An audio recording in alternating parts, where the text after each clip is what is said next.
네, 오늘 2025년 5월 20일입니다. 날마다 새로운 은혜를 주시는 새벽 기도회 잠언 오늘 18장 11절에서 14절까지의 말씀으로 마음의 겸손이라는 제목으로 잠시 은혜를 나누겠습니다. 하나님께서 우리에게 아침마다 날마다 새로운 은혜를 주십니다. 우리에게 생명을 주시고 우리에게 새 마음을 주십니다. 오늘도 하나님이 주시는 그 새로운 은혜가 있습니다. 그 은혜를 사모하시기를 바랍니다. 생각해 보십시오. 온 세상을 하나님의 능하신 손으로 다스리십니다. 한 사람 한 사람 새로움으로 세밀하게 인도해 가십니다. 통치하십니다. 오늘 하루도 그 주님의 은혜 아래, 통치 아래, 하나님의 평강 아래, 그 은혜 아래 살아가는 성도가 되시기를 주님의 이름으로 축원합니다. 아멘. 오늘 11절부터 14절까지 말씀 보면요, 11절의 말씀이 이렇습니다. 부자의 재물은 그의 견고한 성이라 그가 높은 성벽같이 여기느니라.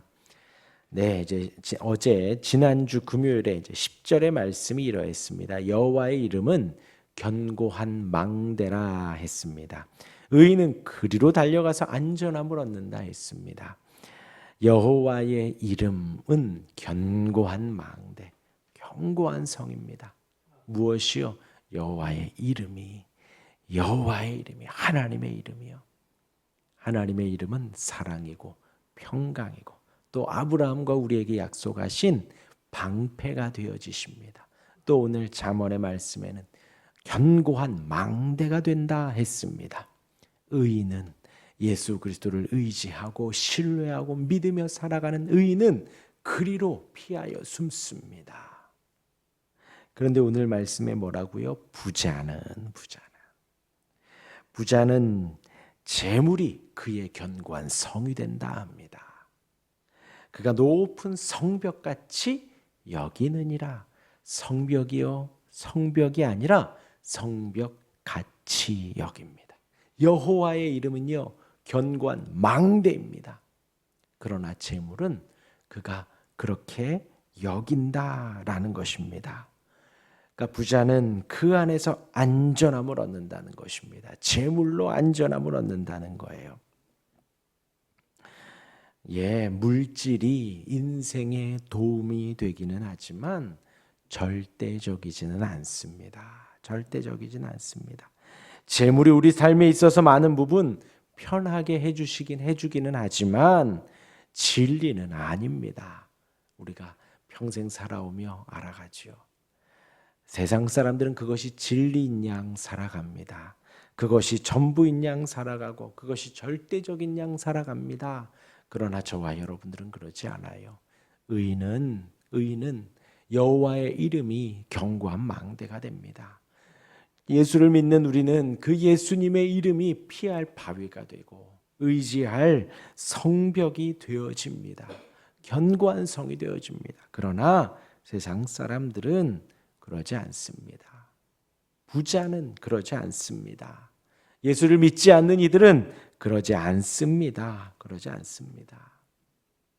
재물이 다 해줄 것처럼 살아가고 물질이 전부인 것처럼 살아갑니다. 그러나 궁극적인 문제를 해결해 주시는 분은 주님이십니다. 궁극적인 문제를 처리해 주시는 분은 주님이십니다. 물질은요, 있다가도 없고 없다가도 생기게 되어지지요. 그러나 주님의 보호는, 주님의 함께 하심은 결코 무너지지 않습니다. 결코 사라지지 않습니다. 그 주님을 의지하고 그 주님의 이름 아래 피하는 우리가 되기를 주님의 이름으로 축원합니다. 이어서 12절입니다. 사람의 마음의 교만은 멸망의 선봉이요 겸손은 존귀의 길잠이니라. 그 주님의 이름을 의지하며 살아가는 우리의 마음은 어떠해야 하나요? 항상 겸손해야 합니다.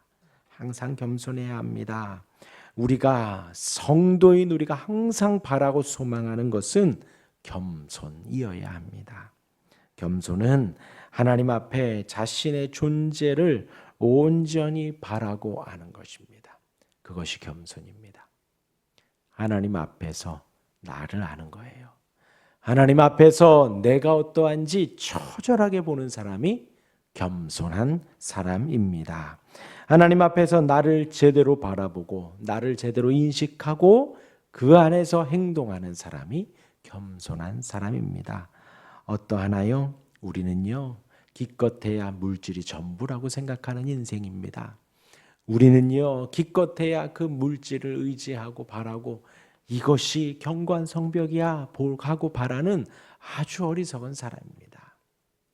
하나님의 도움의 손길이 없는 것 같으면 금방 원망하고 투정하는 인생이 바로 우리입니다. 하나님의 약속을 신뢰하지 못하는 인생이 바로 우리입니다. 아브라함이 그러잖아요. 하나님이 분명히 자식을 주신다 하지만 신뢰하지 못하고 하갈을 의지하여 그렇게 이스마엘을 만들어낸 것이 바로 우리 인생입니다. 우리가 할 수 있는 것은 한계가 있습니다. 비가 와도 막지 못하고요. 비가 안 와도 오게 할 수 없는 것이 바로 우리지요. 우리가 할 수 있는 것 없습니다. 없습니다. 인생의 주인인 양 살아가지만 인생의 진정한 주인은 바로 우리 주님이시지요. 그러하기에 겸손은 살아계신 하나님 앞에, 영원하신 하나님 앞에, 전능하신 하나님 앞에 나의 무능을 아는 것이고 나의 한계를 아는 것이고 나의 부족함을 아는 것이 겸손입니다. 또한 겸손이 뭔가요? 나보다 남을 낮게 여기는 거예요. 나보다 남을 더 높이는 것입니다. 그것이 바로 겸손입니다. 나보다 남이 더 괜찮다라고 고백하는 것이 바로 겸손입니다. 겸손입니다. 그러한 겸손이 가득하시기를 바랍니다. 그런데 반대로요, 내가 뭐든지 할 수 있다, 교만입니다. 나는 하나님을 의지하지 않는다, 교만입니다. 기도하지 않는다, 교만입니다.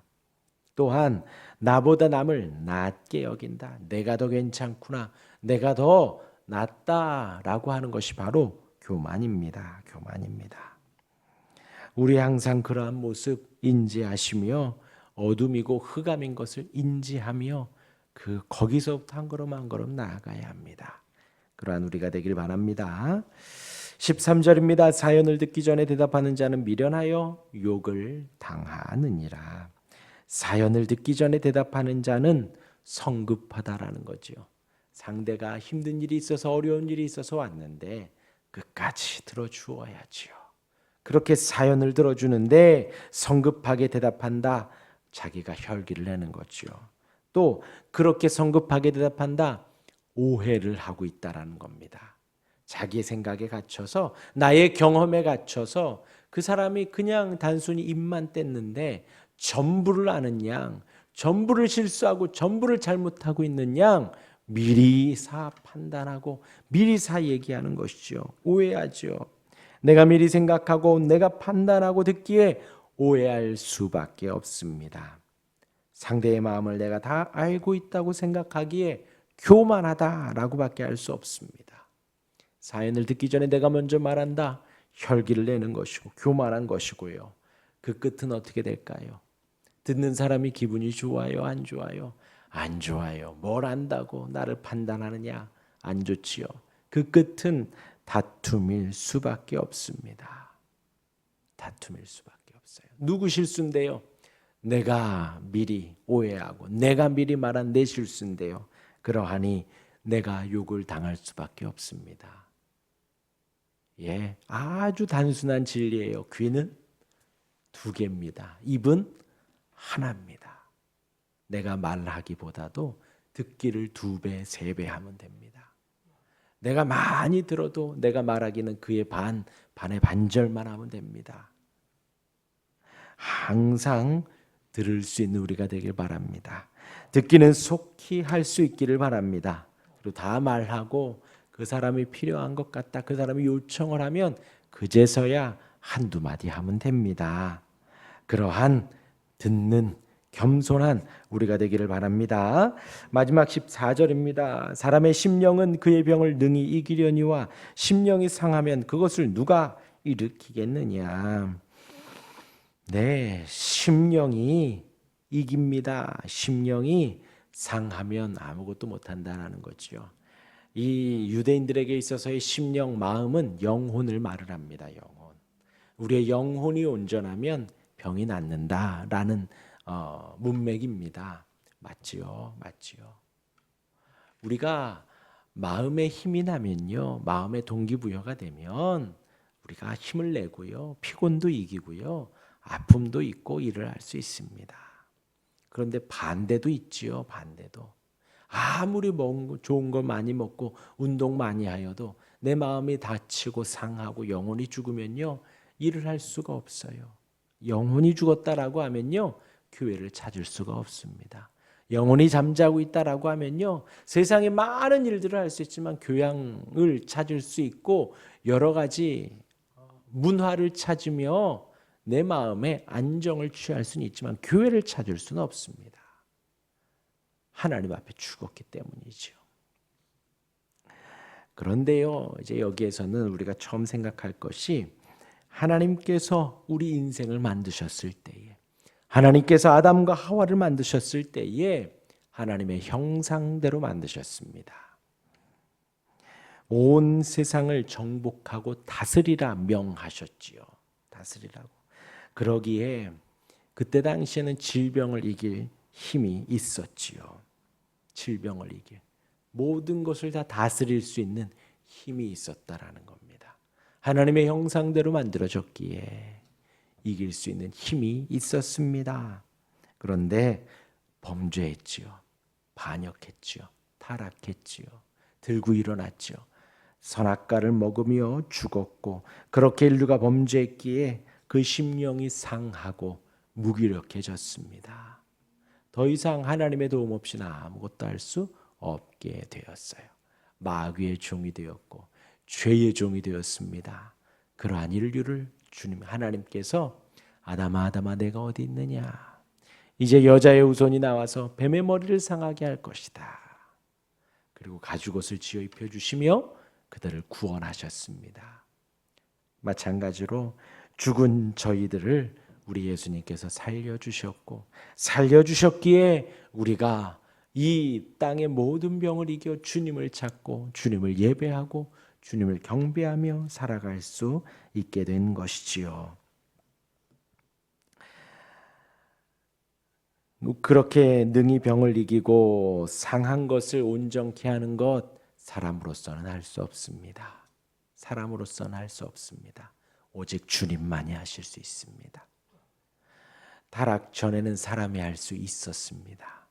그러나 타락 후에는 주님이 아니면 우리의 마음이 일어나는 것, 우리의 마음이 온전해지는 것 할 수 없습니다. 우리 예수님이 당당히 말을 하거든요. 부자가 천국에 들어가는 것이 낙타가 바늘귀로 들어가는 것보다 더 어렵다. 그러니까 제자들이 그러면 누가 천국에 갈 수 있습니까? 구원을 어떻게 받을 수 있습니까? 왜요? 그때 당시에 부자들은요, 하나님이 축복해 주셔서 부유해졌다라는 등식이 있었거든요. 그러한 생각들이 있어서 부유하다라면 하나님이 축복하셨구나, 하나님이 당연히 구원하셨구나 라는 생각을 가지고 있었는데 예수님께서 그렇게 말한 거죠. 부자는 천국에 들어가기 어렵다. 그러면 누가 천국에 들어갑니까? 제자들이 물으니 예수님이 이야기하죠. 사람으로서는 할 수 없으나 하나님은 하실 수 있다. 부자든 가난하든 건강하든 아프든 제가 드린 이 말은 똑같다는 거예요. 부자가 마음이 더 넓어요? 아니요. 가난한 자가 더 마음이 좁습니까? 아닙니다. 건강한 자가 더 마음이 호탕한가요? 마음이 연약한 육신이 아픈 사람은 안 그런가요? 그것과는 전혀 상관이 없습니다. 사람으로서는 할 수 없지만 하나님으로서는 할 수 있습니다. 오직 하나님만이 우리를 살리시고 온전케 하고 우리를 세워주십니다. 그 은혜가 가득한 우리가 되기를 주님의 이름으로 축원합니다. 아멘. 기도하겠습니다.